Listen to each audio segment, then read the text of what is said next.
Welcome back to Outdoors with Larry Ray on ESPN 790 AM. Brought to you proudly by Tennessee Wildlife Resource Agency, Barton Power Sports, Sportsman's Warehouse, and Best Care Home Services. A good Saturday morning on this Memorial Weekend. Hope everybody is going to have a safe, fun. Get the flags out, please.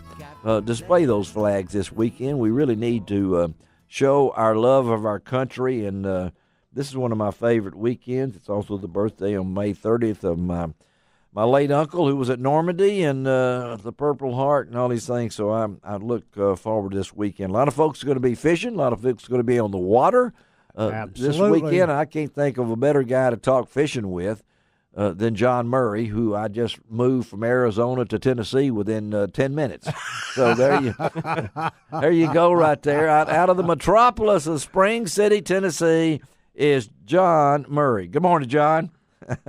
Morning, guys. I went from a town of 2 million to a town of 2,000. A little different. Oh, no. It's just the same. You do have a stop sign and a red light there in Spring City, don't you?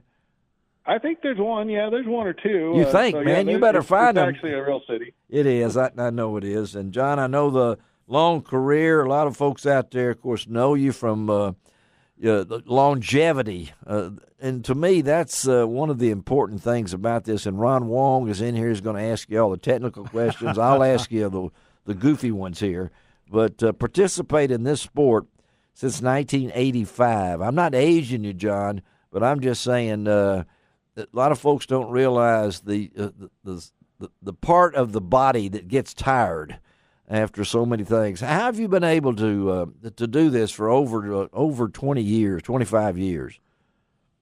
Well, it has had its ups and downs. I've had some issues. I had rheumatoid arthritis really bad a few years ago. I thought was going to end my career. Wow. But got it under control, and right now feel pretty good. But, yeah, it's any competition sport. You just got to stay on top of it. You got to stay feeling good. We fish 12, 13, 14 hours a day when we're fishing, practicing and stuff. So, it's a little more physically intense than, a lot of guys think, and all the driving and all the, staying in motels and all the stuff like that. So there's a little bit more to it than you see the guys weigh in on Saturday. It looks great. But, there's a lot goes into those days. John, you talk about a lot going into it. A lot of people think that professional fishermen, all they do is just fish tournaments. Yeah. Well, obviously you have the practices and everything else, but also your sponsors, they demand a lot of your time also, don't they? In-store promotions, radio interviews, all these different kind of things. Yeah, media events like I just saw you down at Toledo Bend for a Lou's Jean LaRue media event, but all that takes time, doesn't it? Yeah, there is a lot to it, and most of the time it's a good stuff. You're going and talking fishing, which you can handle that. Something I'm good at. But there's a lot more to it than the fishing, the weighing in part. But anytime you're out there talking bass fishing, man, there's nothing wrong with that. No, I don't think so. And one of the things I noticed before Ron asked you about some deep water structures and things like that, and what kind of lures you meant to use. I did notice, John, is this right? You're the only professional angler to win a fully rigged bass boat on every major western waterway from New Mexico to Washington. You've won 31 bass boats? Yeah, back in the day, that's what they gave you. You didn't have any money prizes hardly. It was always a boat. Well, where are they? Are they in your backyard now? Are they in your backyard? Huh? What, you got them out in a museum or something? What'd you do with 31 bass boats? I sold them as fast as I wanted. Before I won them. Oh, you sold them before you won. Okay. I've literally sold some. I find out what first place was and tell the guy, hey, if you want that boat, I'll sell it to you, or I'll tell the guy that wins it to, So, I've definitely sold them before I actually won them, and I've sold them for guys that actually won those boats. Oh, my gosh. Well, that just hit me, because now I'm assuming, are you still with the same boat company you've always been with?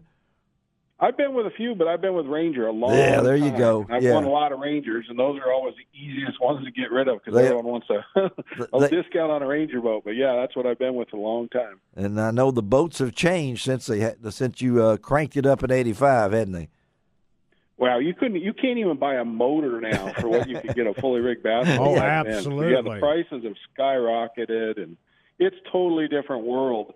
They don't give boats away too much because they're so expensive. That's right. Back in the day, it was 20, 25, 30,000 for a fully rigged boat. Now you're talking 80, 90, $100,000. 100,000, right? Yeah, and you don't pull them with a Volkswagen either. You know what I mean? So No, gotta have the big trucks and all the good stuff. So yeah, it's a high-priced investment anymore to get into bass fishing, and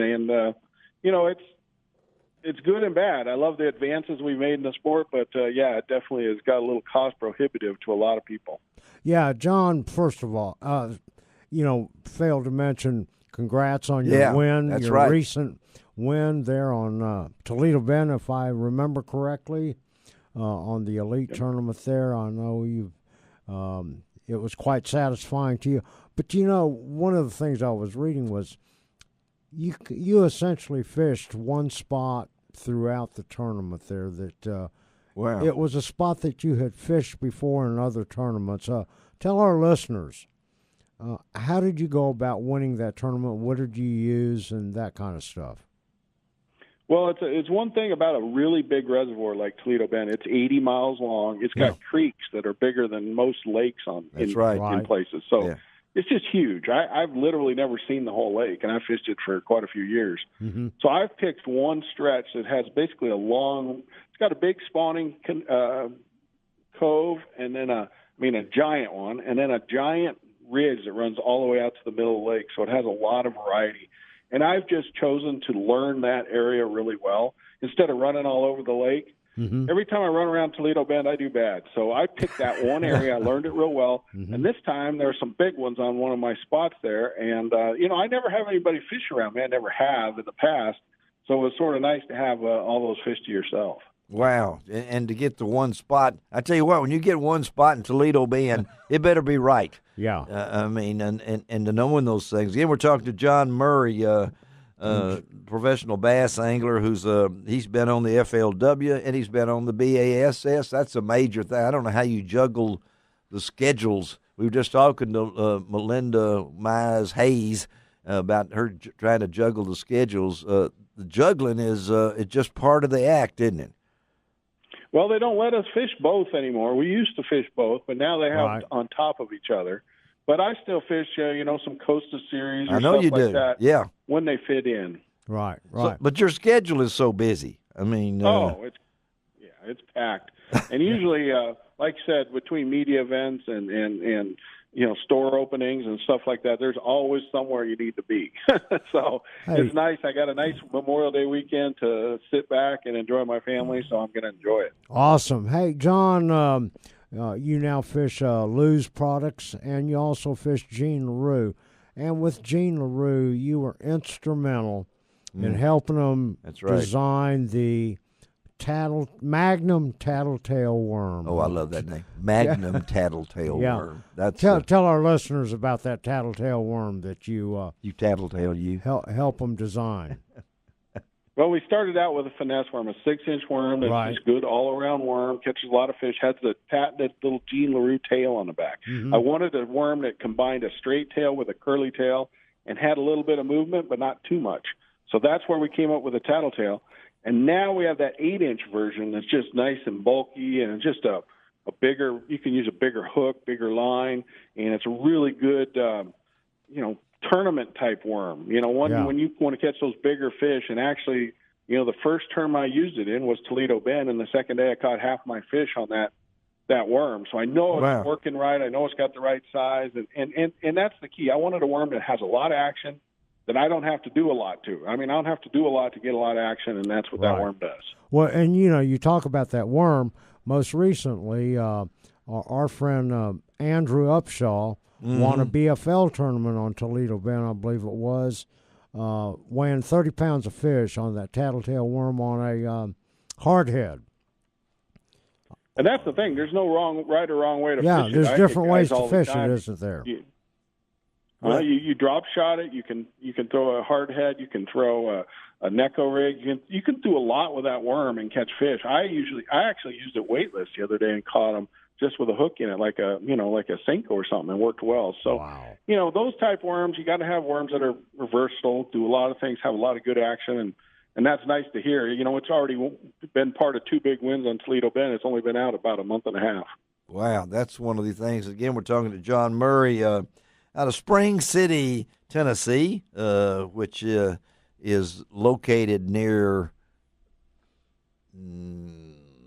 Watts Bar Lake. I'm on the shores of Watts Bar Lake. Watts Bar 10 Lake. minutes from Okay. Chickamauga. Okay, I was going to mention another guy's name because that made me think of it, but I didn't want to now because he's only just a few miles from you. And we don't need competition and everything. But let me ask you before we let you go, and appreciate you taking time for this. A lot of folks have told me, John, that you're one of those guys that doesn't mind sharing some information, and also you love to teach other folks about it. I know I read where you used to teach a class at a college there in Phoenix. So the joy of this, today's fisherman doesn't just have to catch fish; you got to catch people, don't you?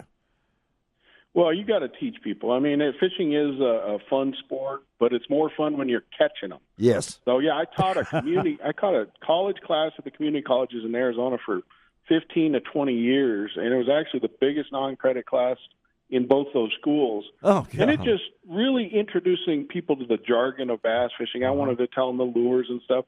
This was really before the internet. I mean, this was in the 80s and 90s. Now you're so, talking. I mean, it was really important to get out there and teach people the stuff. Now a guy can get on the internet and you can learn a lot real quick. You just didn't have that back then. So now we do all our teaching on the internet and in classes like that. So it's a little different, but yeah, you've got to get out there and show people how to catch fish and so they can enjoy it. So what's next for John Murray? Well, I get a couple days off and I'm heading to Arkansas for the next Bassmaster Elite Series.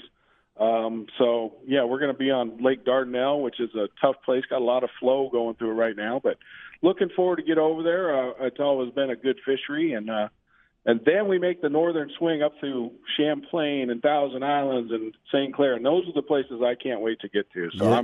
I'm really anxious for this summer to get going and catch some big old smallmouth up there. Hey, John, I will be seeing you there at Dardanelle. Yes, and you know, Dardanelle, yes, there's a lot of water coming on the Arkansas River. I can tell you that right now. But hopefully that things will shut down and you'll be in Dardanelle. That's the home of the Little Johns. That's their nickname for that school in Dardanelle, Arkansas. Y'all didn't know that? Well, and you know what else it's got? It's got buffalo gnats, and those are some of the meanest gnats, bitingest gnats I've ever been around. So I'm getting me a bunch of vanilla extract, and I'm going to bathe in it so those gnats don't get me too bad. Oh, I wasn't going to tell you about those gnats, but you already know about it and everything. John, thank you, buddy. Oh, I've had that pleasant experience before. All right, John. Well, we appreciate you being on Outdoors with Larry Ray. We'll stay in touch because we got your number. Go get them over in Arkansas and just watch out for those gnats, okay? I appreciate it, guys, and I'll see you around this weekend or next week. Yeah, Ron, I'll see you Ron there. will be there. All right, let's take a break on Outdoors with Larry Ray and come back and wake up the crew here because we're going to Fort Smith, Arkansas. I'll be right back. We're spending a lot of time in Arkansas. You can find out all about